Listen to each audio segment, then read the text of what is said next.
राजा के पास आया बलि चढ़ने एक बालक। जाने कैसे वो बन गया उसी राजा का उत्तराधिकारी। सुनते हैं आज एक ऐसी कहानी। एक राजा था जिसकी कोई संतान नहीं थी। राजा ने बहुत सारे उपाय किए, जिसने जो कहा उसने वो हर चीज की, लेकिन फिर भी उसे कोई संतान नहीं हुई।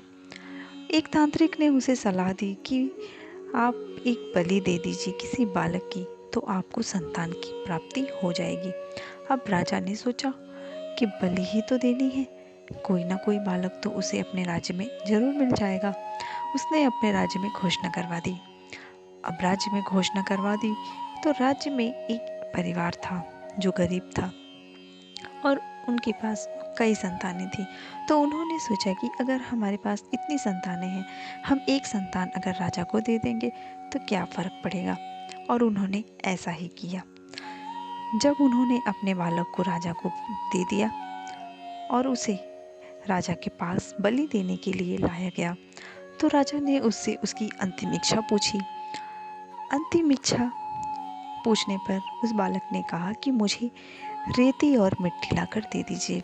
सबने सोचा कि ये अंत समय में रेती और मिट्टी का ये बालक क्या करेगा, लेकिन अंतिम इच्छा थी इसलिए पूरी की गई। उसे मिट्टी और रेती लाकर दे दिया गया और उसने बहुत ही कम समय में छोटे छोटे 4 महल बनाए। और 4 महल बनाने के बाद उसमें से उसने 3 महल को तोड़ दिया। राजा को कुछ समझ में नहीं आया।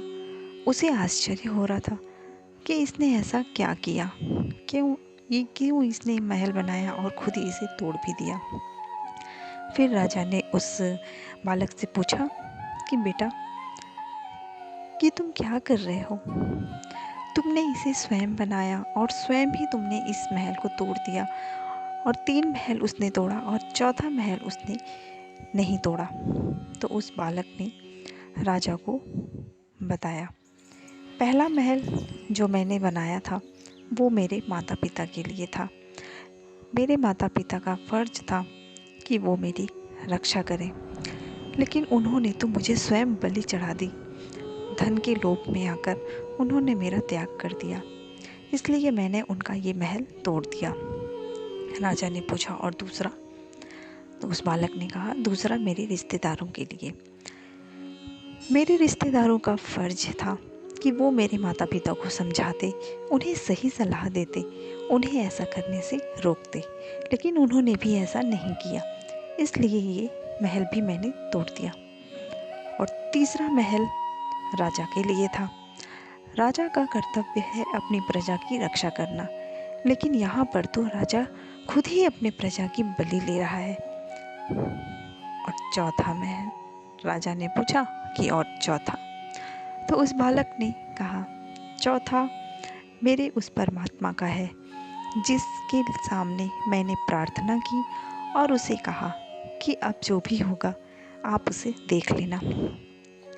बालक की ये बात सुनकर राजा को बहुत आश्चर्य हुआ और उसे बहुत प्रसन्नता भी हुई कि ये बालक कितना समझदार है। और राजा को ऐसा लगा कि इसकी बलि देने के बाद मुझे संतान होगी या नहीं, इसका तो कोई भरोसा नहीं, लेकिन हाँ, मैं इसकी बलि देकर पाप का भागीदार तो जरूर बन जाऊंगा। क्यों ना मैं इसे ही गोद लेकर के अपना भावी राजा घोषित कर दूं। ये बालक इतना समझदार है, मैं इसे ही अपना पुत्र मान लेता हूँ। और राजा ने ऐसा ही किया। राजा ने ईश्वर से क्षमा मांगी और उसी बालक को जो उसके पास बलि देने के लिए लाया गया था, उसने उस बालक को गोद ले लिया और अपना भावी राजा उसे घोषित कर दिया। ईश्वर के प्रति उसकी आस्था अटूट थी और ईश्वर ने उसकी सहायता भी की। राजा का मन बदल गया। आपको हमारी ये कहानी कैसी लगी, हमें ज़रूर से कमेंट करके बताइएगा। लेकिन मैं पाप का भागीदार जरूर बन जाऊंगा। इससे अच्छा क्यों ना मैं इस समझदार बालक को ही गोद ले लूं और अपना पुत्र मान लूं और अपना भावी राजा इसे ही घोषित कर दूं। और राजा ने ऐसा ही किया। राजा का मन बदल गया और राजा ने उस बालक को गोद ले लिया और अपना भावी राजा घोषित कर दिया। इस तरीके से विश्वास रखने पर प्रभु में अगर आपकी आस्था होगी तो ज़रूर प्रभु आपकी रक्षा करेंगे। विश्वास कभी नहीं खाली जाता, ईश्वर पर भरोसा हमें ज़रूर रखना चाहिए। तो हमारी आपको ये कहानी कैसी लगी हमें कमेंट करके ज़रूर बताइएगा। और आप लोगों में से कितने ऐसे लोग हैं जो ईश्वर पर भरोसा करते हैं। राधे राधे, जय श्री कृष्ण।